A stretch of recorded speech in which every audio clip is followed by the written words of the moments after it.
What's up, guys? Victor and Jeff from unclenched.com. Very special review today. Yeah, AFL Evolution. The evolution of AFL. And if this is how AFL is evolving, I don't want any part of it. Oh, that's the review there. Yeah, See ya. dang. No, look, I mean, I didn't know it was coming out until only a few months ago anyway. So I didn't really have much hype, but there was a lot of hype for this game. And it's a shame. It's a damn shame. It's a damn shame. It really was on the hype train. It was crazy. It was huge, and you know, everyone wanted their hands on it early, and it ended up breaking release day. We won't talk about that here, but you know, this is a review. You know, let's talk about the gameplay first. That's really the most important part of any sort of sport game, is the gameplay. Now, AFL is a very technical game, really fucking technical game. Yeah. AFL, a lot of rules, and the thing is, there's a lot of rules when the game's moving. Yeah. So you got to imagine, as a small Aussie developer, it's going to be hard to create that. Yeah. And really, they didn't do it that well, to be honest. The No. execution was not that well. It's really not, and it's such a steep learning curve. Yeah. How many the games did it gameplay. take us to fucking be able to learn to mark? 6 or 7 games. Yeah, like 6 full or 7 games, and that could be our fault. That was shit, but really, it took us 6 or 7 games to really get used to the marking, and we're still not that great. We're still not that great at it. We're much better. We're playing on medium difficulty now. You know, so as we play more and more, we'll be getting better and better. But the marking is just awful. So bad. The game, all of it, especially the marking, but it needs a tutorial. Yeah. It doesn't have a tutorial. It has free roam. Zero tutorial.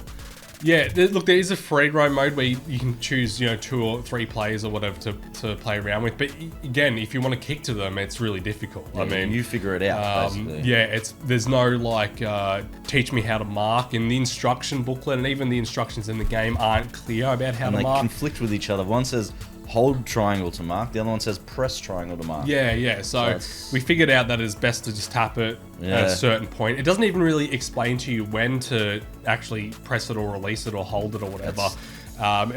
So they really need a tutorial mode. Hopefully they can update that, because there's a lot of people, and we've put up a guide yesterday on how to mark, and there's a lot of people viewing it. Yeah. So we're obviously not the only ones with this problem. The thing that bothered me the most with this game is how there's a lot of rules that didn't make it into the game.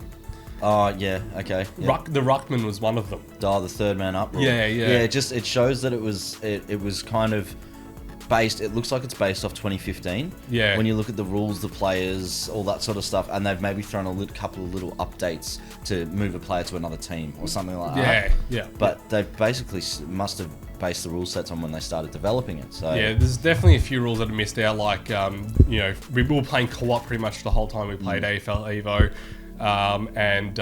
You know, Jeff would be in the rock contest, and then I would just come with my player and rock anyway, and it'd be 2 against 1. Yeah. You definitely can't do that in AFL football. deliberate out of bounds is another one they're big on this year, which didn't. It's it in. which is good. But Yeah, because that's a turd though. that's a turd rule. But you know, I don't think we got out of bounds once, apart from when we actually kicked it out. Even I if it did was, notice you rushed it over the boundary. You rushed it over through the goal square. Yeah.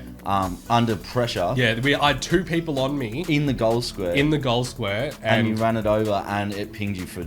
And I literally picked the ball up about a meter out from the goal. Yeah. It was like I picked it up right at the top of the box, and got me a free kick against the other team, and they got a goal, obviously. Another thing that's really bad about the gameplay, and I don't mind it because it means that it's easier for us, but literally, actually 2 things. So in co-op, this only happens. It doesn't really happen in single player. I mark the ball, and it'll show like a cool graphic of me marking the ball. Yeah. Very not cool, very stupid. It looks look horrible. It looks dirty. And then what will happen is it'll automatically put the second player around the person that's marked the ball, and if that's the other opposition, you automatically give them 50-meter penalty. Yeah, it's shocking. You just got to run away as soon as someone marks the ball. Run in the opposite direction. Yeah, run away straight away, because you'll give away 50. We gave away probably like 40 50s in like 8 games. So, and that also leads to the next thing that I had a really big problem with, was you'd give the opposition a 50-meter penalty, and they'd be at the top of the goal box, and they would kick it and they would miss. Yeah. 6 times out of 10, they would miss from 3 meters out. Yeah. But if they're kicking a snapshot from the boundary, they get it. Get it 100%. There's no consistency. Even when you scale up to leveling, they always seem to still miss the goals directly in front, and I'm not sure what that is. And while, you know, it's nice when they miss because you're like, yeah, they miss. It's not realistic, and that's the thing that I always struggled with AFL games. Any sport games, the stats never look realistic. Like, your best player will have like 4 disposals, and it's like, yeah. Speaking of looking realistic, should we talk about the graphics? The graphics, definitely. So let's talk about the graphics. You hate them much more than I do. Yeah, I hated them because in the hype train, all these screenshots and images that we were provided with look reasonable. Like, it's like, this does look like a PlayStation 4 game, Xbox One game. Definitely.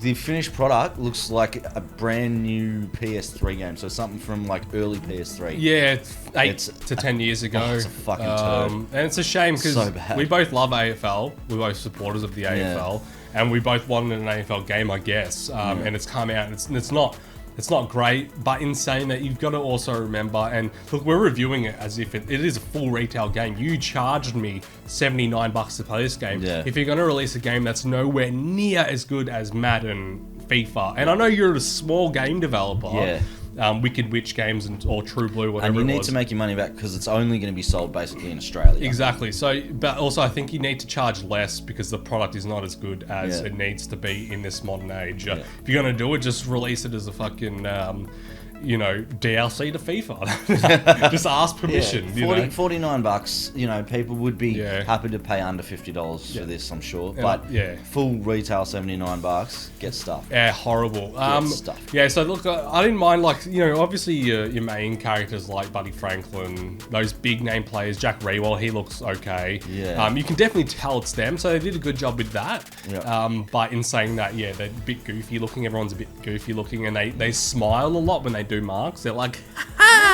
like they're about to have like a good old an accident in their pants. But it's not just the players, because I guess the developers thought, okay, everyone's going to be concentrating on the players, on who's marking them. Oh, they look all right. They look okay. Yeah. Have a look at the crowd. If you play this game, have a look in the stadium stands. You'll probably see it. We're playing footage at the moment. You definitely. You'll see in the stands, and every second fucking NPC in the crowd is the same person. And it's a shame because as sport games have been going, like every time the crowd gets a little bit better, and this has gone back to Xbox 360, PlayStation 3 games early in the cycle, just repetitive, really easy. The ground looks okay. You know, the only thing I did like was the weather. I think the weather looked good. Yeah, the weather was good. When the weather was really good. Yeah. But did you notice when it was pissing down, there's no water on the ground? Yeah, there wasn't. It's bucketing down, but there's no splashes. The kicking and marking wasn't affected, I don't think, by the rain. The kicking. We played in the piss pouring rain, and each team scored 6 goals straight. Didn't even go behind. So figure that one out. Look, there's a little bit to play. There's no so tutorial's definitely missing. Competition mode is just your generic sort of, you choose a team, you play them for the full season. But career mode is really where this game, I think, is meant to be played. So what happens is you make a character from scratch. You can name it whatever you want. You can name it after you, and you can design. And the character designing is pretty cool. There's a lot of different features. You can really make it look like you as much as you can. Or Fev, massive chin. You can Fev it if you want. And actually what happens is, each game you play, you increase your stats. So you earn XP to increase your stats. You play as a new player in a team, and you only play as that one player. So just say you pick a forward pocket, you're only going to be playing in the forward pocket. The camera will take you down behind your player, and you'll have a man. You need to stay on the man. Unless you want to play one of those sort of roving roles. But you do. I'm pretty sure you get to pick your own position. Yeah, you do. Victor chose centre half forward which I think was the best. So what happened the first time we played is I actually, because you play always holding the sprint button when you're playing normal games, and actually, I held on the sprint button so much that they actually, at the end of the first quarter, they dragged me off because I was too tired for the whole game. So I actually had to skip. They took him off the whole game.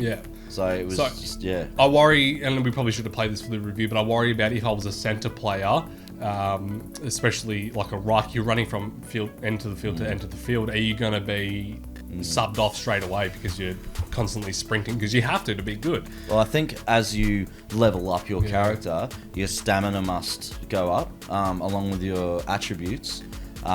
Because you can put attribute points in after you level up your character by getting XP from marking, from kicking goals, things like that. So maybe if you started the game in the forward pocket, kicked a couple of goals, got a bit of XP up, invested into stamina, and then you could start moving your player around the ground. Maybe once your stamina's up a bit more, into the center. Yeah, you could do that. Yeah, definitely. Like a real sort of football Definitely, player. like, I you see know, how that could sort of be. Yeah, exactly. It'd be cool if you could play VFL first, and then go into AFL. That would be cool. Get drafted to a team and all that sort of stuff. Yeah, and speaking of sort of character customization, there's actually a lot of fantasy sort of options for you in the game as well. You can make 100 characters if you want, and make them into a football team. You can draft from teams and make your own sort of fantasy football. So actual thing. teams you can pick. Yeah, and you can choose pair players. you can pair them with the community, that sort of stuff. You'd be into that sort of stuff, I think, a bit more if there was a point to it. Like if this game was big enough to make like a fantasy football league, that would be cool. More statistical type thing. Yeah, exactly. I'd be happy with that. There's also coach mode, so you can be a coach of a team as well. We didn't really delve into that because we're not really interested in that. There's also an online mode, which we played a little bit of. It's your standard. You can do 1-on-1, 2-on-2, that sort of stuff. And the good thing about that is that you'll win if you're the better person. You're not going to get cheesed too much. There wasn't as much cheese in the single player game. There'd be cheesy shit constantly. Yeah.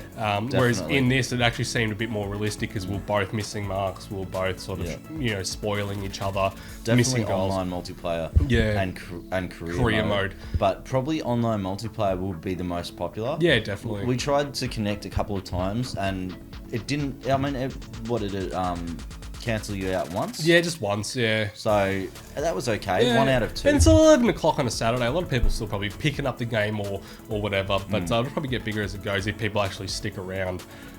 But look, overall, I had a lot of fun playing the game, but a lot of frustration, too much frustration.